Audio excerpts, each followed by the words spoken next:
হাসপাতাল থেকে ফিরে আবারও অসুস্থ রীতা ভরি। টলিউড অভিনেত্রী রীতা ভরি চক্রবর্তী অসুস্থ ছিলেন বেশ কিছুদিন ধরেই। হাসপাতালেও ভর্তি ছিলেন তিনি। সম্প্রতি অস্ত্রোপচারের পরে বাড়ি ফিরেছেন, কিন্তু দুদিন না কাটতেই আবারও বিছানায় পড়ে গেলেন অভিনেত্রী। সম্প্রতি ভারতীয় গণমাধ্যমে এ খবর জানান রীতা ভরি। জানান, হাসপাতাল থেকে ফিরেই মিনিয়েচার বানাতে শুরু করেছিলেন অভিনেত্রী।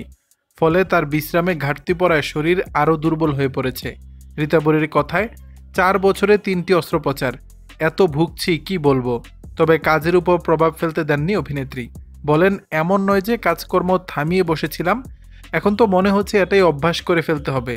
বারবার শারীরিক অসুস্থতা নিয়েই শুটিং করতে হবে, যতটুকু পারি কাজ করি। অভিনেত্রী আরও জানালেন, দুর্বলতা কাটিয়ে উঠতে বেশ খানিকটা সময় লাগবে, তবে স্বভাবে চঞ্চল হওয়ায় সুযোগ পেলেই উঠে পড়ছেন মিনিয়েচার বানাতে। ক্লান্ত হলে এলিয়ে পড়ছেন বিছানায়। উল্লেখ্য, দ্রুতই শুরু হবে বহুরূপী ছবির ডাবিং। সেই ছবিতে অভিনয় করবেন রীতা ভরি। অভিনেত্রীর শারীরিক অসুস্থতার কথা মাথায় রেখেই তারিখ চূড়ান্ত করা হয়েছে ডাবিংয়ের কাজ সারার জন্য। দর্শক, বিষয়টি নিয়ে আপনাদের মতামত জানাবেন নিচের কমেন্ট বক্সে।